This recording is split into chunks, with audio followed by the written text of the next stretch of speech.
Hello. So, second video, and I think it's important for me to share with you our story, who we are, what we've achieved in real estate, and how we've achieved it. So why am I making this video? Well, obviously, if I'm going to be creating the types of videos that I mentioned in my previous video, then I think it's important for me to give context as to why anyone might want to listen to little old me. This isn't just a video to waffle on about my life, although maybe some of you might find that genuinely interesting. Now, in the grand scheme of things, I know that there are plenty of people who are much more successful than we are, running bigger businesses, having bigger portfolios, etc. But if I look at where we are today in comparison to where we were and where we started from, then I know we've achieved a fair amount and, you know, we're doing all right. I just want to add that how we all define success is completely different, and your metrics will be very different to my metrics, which will be very different to the next person's metrics. So with that said, I personally think looking at financial and business success as just being like one marker. If for someone to be successful, they need to be more rounded than just in one area. So again, to me, that's in areas such as relationships. Are they a good partner? Are they a good dad, mum, son, daughter, friend, etc.? Health. Do they generally look after themselves and have a good base level of fitness, I guess? Mindset. So do they have a generally positive can-do attitude? Are they a problem solver? Are they someone you want to be around? You know, all that sort of stuff, you know, someone who literally is like striving to be better and growth and all that jazz, not just someone who is lazy, moans all the time, and, you know, just a general to be around. And happiness. Are they generally happy with their lives and themselves? So yeah, if you earn loads of money but you've got a rubbish relationship with your partner and your kids, you're super unhealthy and you're not a very nice person, then I would deem that to be a complete failure. And yeah, I guess I've basically just told you what I deem to be successful. Right, so with that introduction out of the way, let's get into the video. So let's start with what we've achieved in real estate over the last 9 years and then go back to the start. So the headline facts are: we have a multi-million-pound portfolio consisting of 7 properties in the southeast of England, and this consists of 2 buy-to-lets, and a buy-to-let is typically rented out as a whole house, one of them being our old flat that we used to live in. We've rented that out. We've got 3 HMOs. HMO, for anyone that doesn't know, is a house of multiple occupation. We have 1 6-bed and 2 5-bed HMOs. Now, this next property is a mixture of both of the above. We basically bought a 14-bedroom guest house and we converted it into 2 HMOs along with a 1-bed flat. So we've also got planning permission to convert the loft and do another 4 rooms upstairs in the loft. So it will end up being it could end up being a 6-bed, 6-bed, 6-bed. So yeah, it's a big old building. We then both own the house that we currently live in. We bought it as a 3-bed, although technically it was like a 2.5 bed, as one of the bedrooms was literally our little landing out there that we've now converted. We've converted it into a much larger 5-bedroom house. So yeah, that's a total of 7 buildings, but that big one is technically 3 in 1, so do with that info as you will. Right, we've also created a successful letting business, VCC Homes, from scratch with 0 experience, which specialises in HMO management. We have a total of 24 properties under management, which is 111 rooms with 5 buy-to-lets under management as well. We've also got a few new properties in the pipeline as well to be potentially under management in there as well. We've created an investment business, VCC Investments, which source properties, it designed them, it then project managed them to completion, and then we passed them over into VCC Homes typically for VCC Homes to look after it and manage it ongoing. We've since stopped doing that service for clients to concentrate on our own portfolio and also to have the rest of our family. So total refurbishments completed is 17, and that's 7 for ourselves and 10 for clients. I met Alicia when I was a personal trainer working at Nuffield Health back in my 20s. She was going skiing with her family, so she attended my ski fit class leading up to her trip. Yeah, so obviously I fancied her, and after every class we used to sit there and talk for a good like 30 minutes, sometimes an hour after. And because I knew the trip that she was going on was coming up, and she wasn't going to come back to the ski fit class, I nicked her second name off of the system and I added her on Facebook. And yeah, I probably shouldn't have done that, but here we are. It paid off. As I was getting to know her, I knew she was different from all the other girls that I'd met. She was literally so ambitious. She had a real determination to make her life great for herself and her daughter, Talia. So she had Talia when she was 16, and I know a lot of people would label that as like, irresponsible, having a baby at 16 and whatever, but I could really tell that she had stepped up to the mark and she wasn't taking that decision lightly, and she was really like, that was pushing her, and she has often said to me that it's because of that decision that made her who she is today. So yeah, she was sharing with me all the business books that she had read, her plans for her life, and told me that she wanted to get like a degree as well. So yeah, I just could tell she was completely different, and so yeah, I asked her out, and luckily she said yes. Right, at that time as well, I was also a trained close protection officer, which is a bodyguard as well as a doorman. So I worked in the security industry at weekends and when bodyguarding type jobs came up. And I was actually doing all right in that sort of field, actually, the sort of close protection field. So I worked at jobs like the ATP tennis tournament. So I looked after Federer and Nadal. So when they were in from their changing rooms, I had to escort them out to training, training courts, when there were practice courts, make sure no one like jumped on the courts because people could watch and stuff like that, and escort them back. And then, you know, when they're going around for their lunch and stuff like that, just looking after them as part of that team with them. I've worked for WWE wrestlers, so meeting them at the airport, transporting them to their hotel, staying at the hotel, just making sure they're all right. I've worked on Britain's Got Talent, the Susan Boyle year, various gigs like Girls Aloud, Prodigy, etc. Dancing on Ice. I've worked at Tottenham. Yeah, so I've done quite a lot. I was doing quite a lot in that industry. But yeah, even though I was pretty big back then, I was deadlifting sort of 210 kilos, squatting 180, stuff like that. You really either have to be ex-military or absolutely huge to be successful in that industry, and to be honest, I was neither. So pursuing a career down there, I kind of stopped, as the jobs were quite few and far between anyway. So yeah, you can begin seeing that at a young age, both me and Alicia were determined, we're slightly entrepreneurial, we wanted to work for ourselves. Alicia was a self-employed hairdresser, and yeah, looking back now, I can see that as well as like I had a paper round when I was 16, so my mum forced me to do that, and I've been working, you know, when I was probably earlier than 16, I reckon. Must have been like 14, but I remember like earning pretty decent money, buying my own TV and stuff like that. So yeah, I've worked since I was 14. Right, now, so Alicia was quite business focused and she wanted to do a degree. So she didn't want to go to university, so we signed her, or she wanted to do an open university degree, an OU degree, which is a part-time degree that you do in about 6 years, and you do it at home whilst like working. But when I went with her to sign her up, I was there and I was like, do you know what, I'll do it as well, because this girl's going somewhere, I might as well like get a degree as well, because it will obviously help getting a better job. So yeah, I think again, looking back, finding a partner that's not only a good partner but an amazing partner that is going to push you to make you and your lives better is absolutely key. So yeah, again, I'll say completely lucky. We're both really lucky to have found each other, because I think we've really been very good for each other in terms of our own lives. And yeah, so hands up. I think it's easy to say find a good partner, but yeah, find a good partner. I did that, we did that, and it massively helps. Anyway, so during this time as well, we started saving for our first house, home. People at the time were like, why don't you just put yourself on the council list? All this sort of stuff, like nonsense advice, like absolutely not. We ignored that and we started saving really aggressively. Alicia forced me to pay my mum back about $4 for travelling around the world, which was the right decision. My mum was like going to let that slide, but Alicia was like, no, you need to pay her back and whatever. And yeah, that was the right decision. So yeah, we started saving. We were sacrificing going out, not going out for dinner, not buying stuff, like literally as much as we could put in with our salaries back then. We were just saving, and yeah, we hit our target in 14 months, so we were super happy with that, and we found our first flat. Now, because we needed a mortgage, I needed to sort out my job. My income was very sporadic and it was kind of irregular, so I went and found a job as a gym instructor in a different gym. Now, this wasn't a really like massive, really well kitted out gym like Nuffield Health, but it was 2 sites within state schools, and I knew that I could get a lot out of working there. I also took out a secondary job, like agency work, working at Gatwick as a baggage handler as well at the time. But yeah, along with doing my business degree, the baggage handling kind of dried up, but luckily, you know, I was full-time at the other place. I started really like trying to learn as much as I could, not only with like theory with a business degree, but applying that and getting experience. So I was helping my manager at the time with as much managerial jobs as I possibly could. And guess what? Quite a few people there were like, why are you doing X, Y, and Z? You're not getting paid for it, and blah, blah, blah, blah, blah.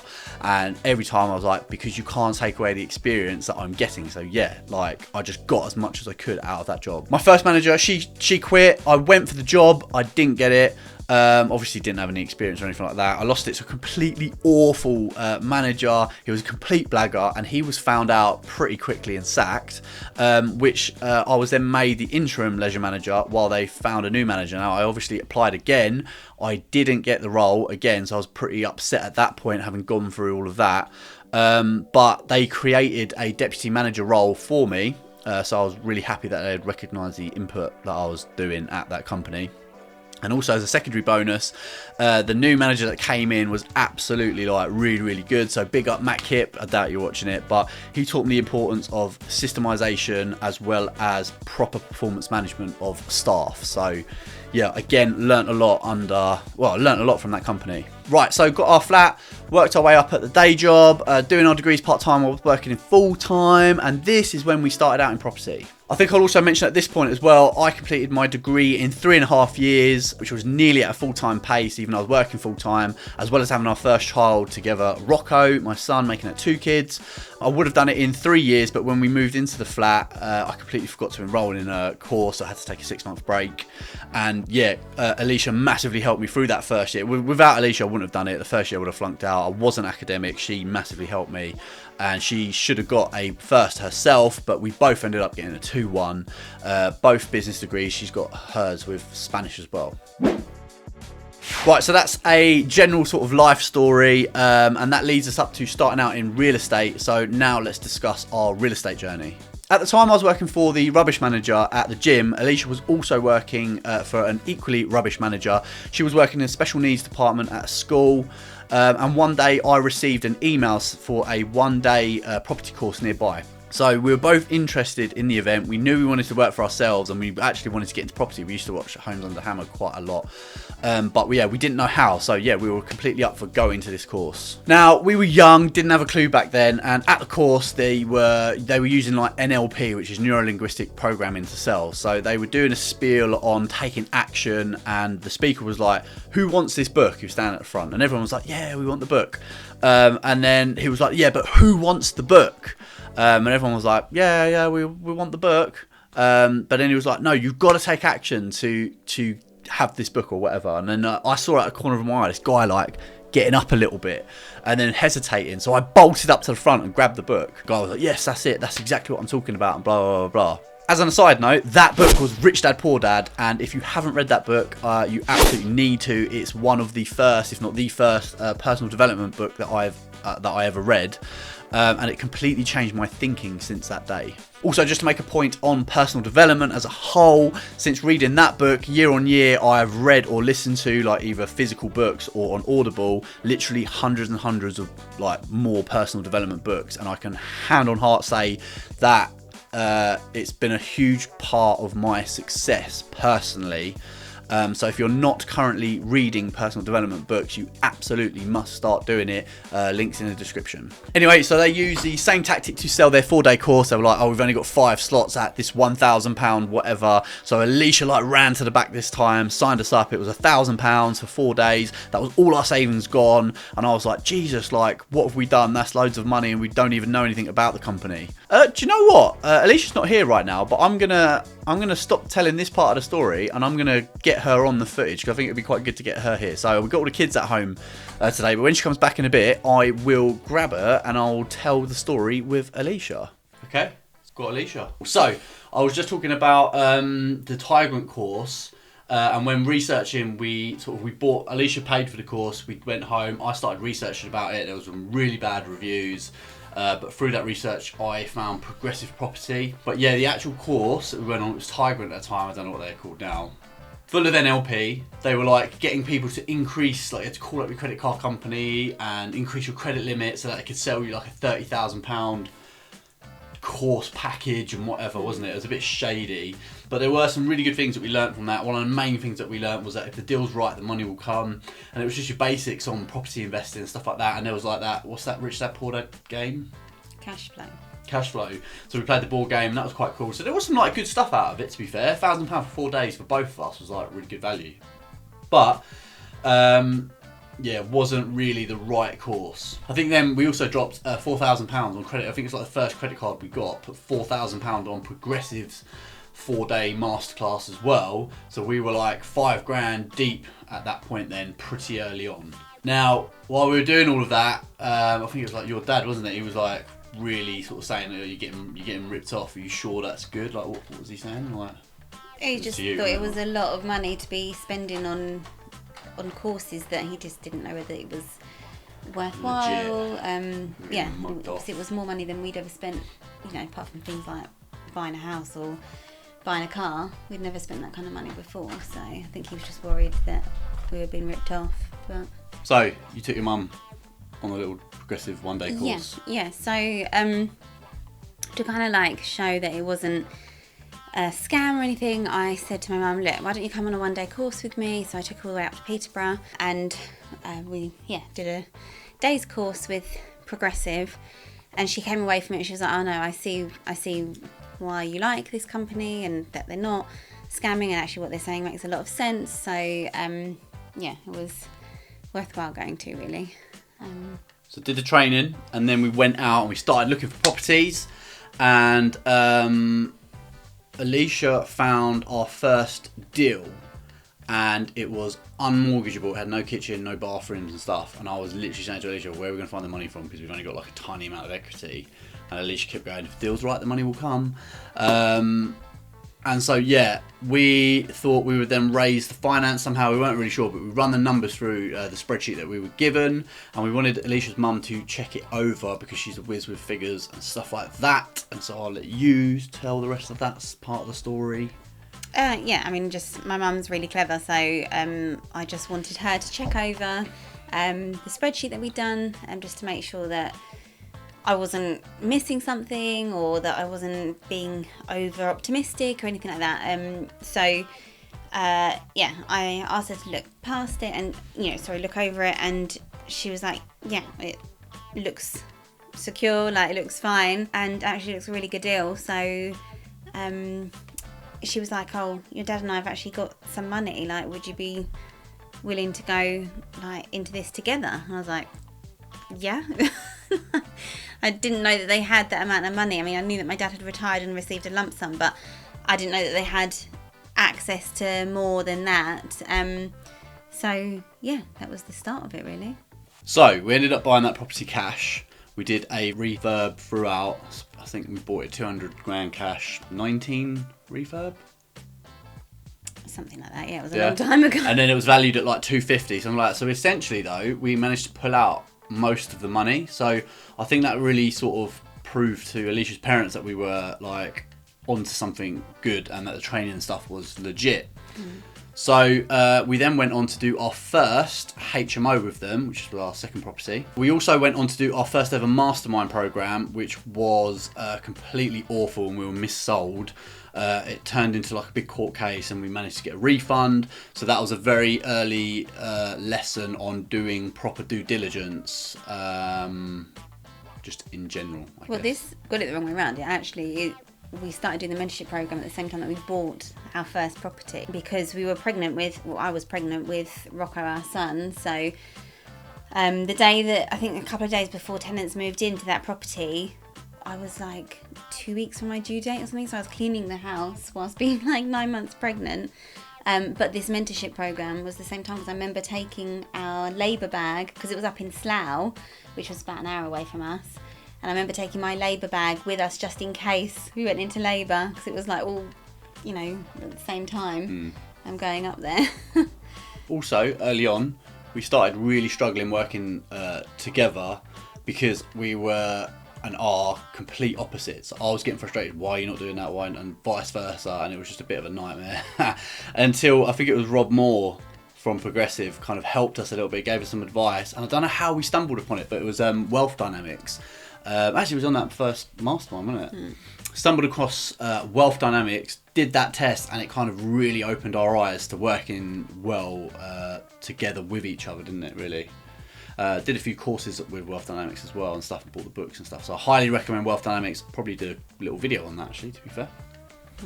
Anyway, so we completed our first HMO. Took longer than we anticipated. I think as the architect messed us around, or whatever, ran over months and months and whatever. Loads of lessons learned. But I knew that if I posted that on Property Tribes, I could grow. I didn't know what I was trying to do, but I knew that we could get some attention, get some free social media coverage or whatever. So I posted it on Property Tribes at the time. Wasn't creating videos back then, but I did do our professional photos. Also, because I was working full time as well, we had the buy-to-let under management from a letting agent. But when we were sort of like feeling them out to see whether they would manage our HMO, they kind of, I don't know, they weren't really sending the right feelers. They didn't really want to. They didn't really do it. They said that they kind of went, oh, if you really need us to, then we will. And I thought, that's not really good enough for me. Like, I want someone who's actually going to care about managing our property and take it seriously. You know, it's a lot of money we're investing. It's a different ball game, HMO. So we wanted like people that were good, and also we interviewed quite a few other letting agents, I think, and they were sort of like the same sort of. Yeah, most people in our area didn't do HMO management when we got into it, so it kind of left only one option, didn't it? Yeah, so I decided that I'm going to create a letting agency and we're going to self-manage. So yeah, I went about putting in the hard work back then to do that, because I had zero experience. There wasn't really a lot of material back then. So yeah, the only resources I had was like a couple of books. One was like really thin, HMO Lady, I think it was called, and one was, I don't even remember what the book is, a red book. It was quite thick and it was like how to manage, it was like a lot of law and all that stuff. It was very dry, but yeah, I cobbled together contracts and stuff like that, and yeah, ended up self-managing our first HMO, didn't I? Also, at that time, we were going to local networking groups, and they were saying that what we were trying to achieve wouldn't work. This was not the market for it in Crawley, and all that sort of stuff. So we saw a gap in the market, and we were like, no, do you know what? There aren't any good high-end HMOs, is there, in Crawley? So we were like, we're going to do high-end HMOs. And they were like, no, you know, when we were like, we're going to put a couple of rooms, our biggest rooms are 750. They were like, no chance, you know, the highest we're getting. Well, I can't remember what I was saying, but something like that. I think it was like 650 at the time, something like that. Yeah, that was the highest that anyone had got. And then we like increased the room rent by like £100. And they were the first rooms to fly out as well. So yeah, we the first HMO like massively worked and proved the concept. We actually, the first round of people were, there was a couple of aircraft engineers, they had Porsches and stuff like that. So it just we got the right target market. We knew that there was demand for it. Okay, this is also at the time where we did our second mastermind, and this time it was actually decent. So it was Rob Stewart and John Paul's masterminds. We had to go up to, where was it at the time? Chester. These guys are very experienced. Like JP's still doing a lot of stuff now. Not sure what Rob's up to. I think he's doing his own bits and bobs, but check them out. I highly recommend them. Yeah, massive shout out to those gents, as well as all of the mentees that we've ever met. That was, you know, just massive growth opportunity through that first mastermind. Massively put me in my place. I remember at Rob's house and just all this sort of stuff. So I'm someone who has taken a lot of criticism over the years, but I take it on the chin and I love improving.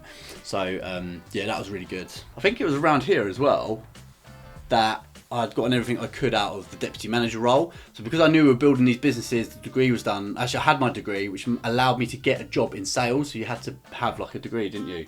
Managed to secure a job in sales, and I got loads of sales training, which is exactly what I wanted. Working for a data center company, great guys there. And I learn't quite a lot there as well. But I think, like, you know, I was more focused on the property stuff, so probably that reflected in my work a little bit. But you know, you've got to look after your own stuff first, haven't you?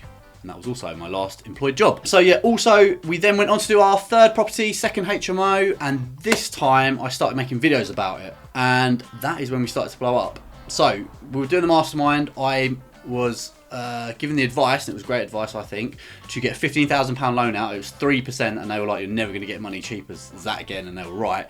And the goal was to grow the letting business, but I ended up growing VCC investments instead, because people started messaging us going, can you do that for me? So yeah, that business was then born. VCC investments was born, and we started to source properties, design them, and then project manage them for clients. And then eventually, obviously, they then go into the letting business. So, you know, both businesses were growing up, and we managed to do that for a good few years. We continued to grow. The last mastermind ended, and then we did a specific letting agent mastermind for a year with JP to really focus on growing the letting business.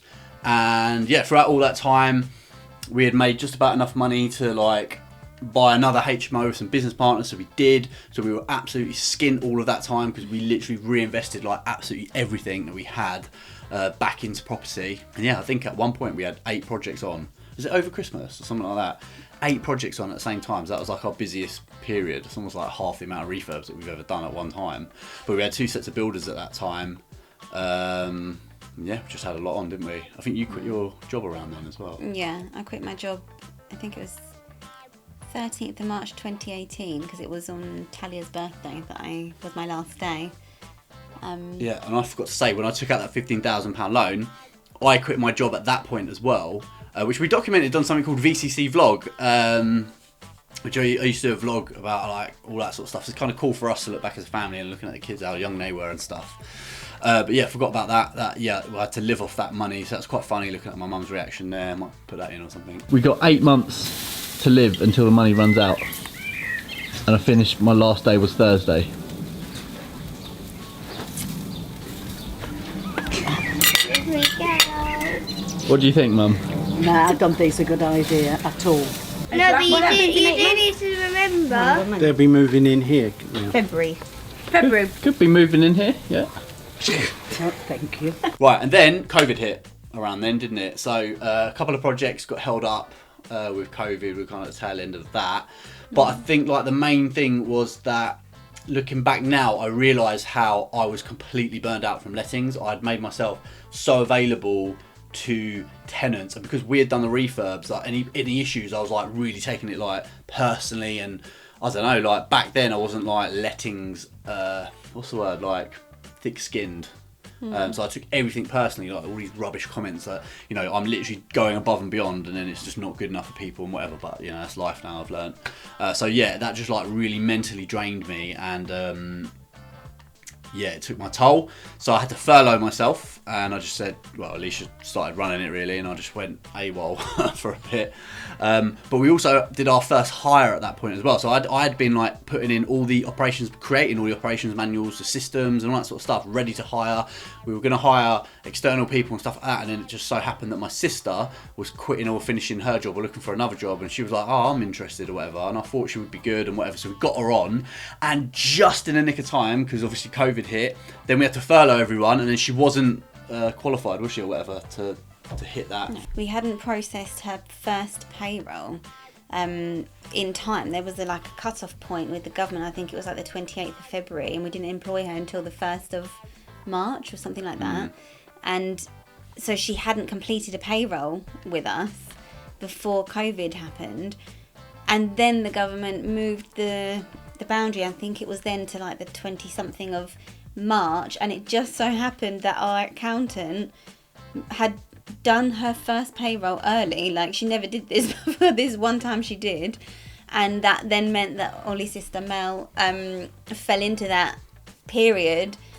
So we were just so like, yeah, so really grateful lucky. And lucky that happened, because then that meant that we could afford to pay Mel and not lose her, because, you know, if she'd then gone back, I mean, I don't know what she would have done. Like, we wouldn't have been able to pay her, or it would have like seriously affected our finances and hers. Yeah, so yeah, it was just super lucky. And there's no skill with that one. That was just pure luck. Yeah, but sometimes you need a bit of luck in business. And she's literally an integral part of the business now. I was like, when we all came back and whatever, I was like, right, here's the training, here's what to do, go and do it. And I sort of gave her the business to run, and she still runs it to this day. Most of it, you know, I'm still doing like the rent run and stuff like that, and higher level stuff. But she's now taken on a bit more responsibility, although running the letting agency takes a lot of time. So yeah, she does an amazing job. So again, really lucky there on our hire, but it's really nice to give back to family, isn't it? And create jobs for. No, she's very good at what she does. Right. Then we were at a crossroads. We all this time was sort of making enough money. You know, you'd make money, and then I'd quit my job, and then you'd lose money, and you got to make it again, and then you'd lose your job and whatever. So it was always up, down, up, down, up, down. Not lose your job, but I mean, it was up, down, up, down, up, down. So Alicia was getting a bit fed up because she didn't want to live in a flat anymore. So she was like, right, I'm going to do something massive. So she did two things. One, she found this house that we live in.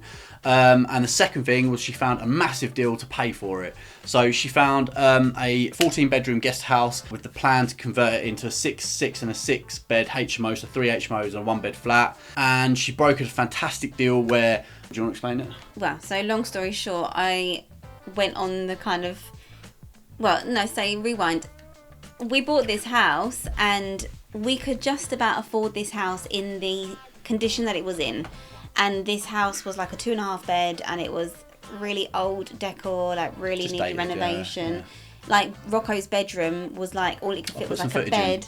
Yeah, some footage could in. fit Yeah, a yeah. bed I was and a saying, bookshelf. like, That was that it. was literally his bedroom out there, which is now our hallway. Yeah, so all of his clothes had to be in a unit on the landing because, you know, his room just was not big enough. So we couldn't afford to do anything to the house, but we desperately needed to. And I wanted to have 2 more children. So I thought, okay, I'm going to have to do something pretty big here. So that's when I found the guest house that we bought. And I remember the estate agent saying to me, she was like, so what's your budget? And I was like, well, I don't have a budget. So, you know, if the deal's right, the money will come, right? So she said, well, because I'd gone to have a look at something that was like, I think it was about 700,000. And she said, well, I have got a bigger project, but it's like almost twice the price of this one. So would you be open to that? I said, yeah, sure. Let's go and have a look at it. I went to have a look round and I met the vendor, and the vendor was lovely. We got along really well. And yeah, so that was how that project happened, really. And so I managed to sort of broker a deal with him that we would exchange and then do the refurb and then complete. So it's called exchange with delayed completion, which basically means that when you complete, the mortgage that you get is then based on the property as you will have it. So therefore you've increased the value because you've already done the refurb, and therefore it should have a higher value. So essentially you can get a mortgage for more and basically leaving less, and also it can start running and earning from day one. So yeah, it was a tricky project. It really was difficult because I was having to manage the vendors' expectations and timelines, managing that, but also managing builders and such a big project. And so we actually took the decision to scale back the project because we were supposed to go up into the attic, and we decided that we were just going to do that in a few years' time, and we kind of recouped some funds and had more luxury of time, I guess. So yeah, and that project makes us quite a lot of money each month, which basically means that we then could afford to do this house. We haven't finished it yet, but we could afford to do the extension, afford to then pay the increase in the mortgage, have a bit of breathing room. And get a fantastic deal as well. So you can actually see that deal as well as all the other refurbs that we've done on VCC Investments YouTube channel. Also VCC Homes has got like some end stuff on there as well if you're interested. I must admit, we got so busy I never ended up finishing most or quite a lot of them vlogs, at least like 4 projects I think, so maybe one day I will, so keep an eye out for that. But yeah, go check that out if you're interested. And yeah, throughout all of these years we've done various property courses, example being like Mark Stokes development course. So we know quite a few people who does his masterminds and stuff like that, done really, really well. So that's like commercial level stuff. We've done JP's like letting courses and stuff like that, and obviously masterminds. Day courses, you mean? Yeah, day courses, yeah, about letting specifically.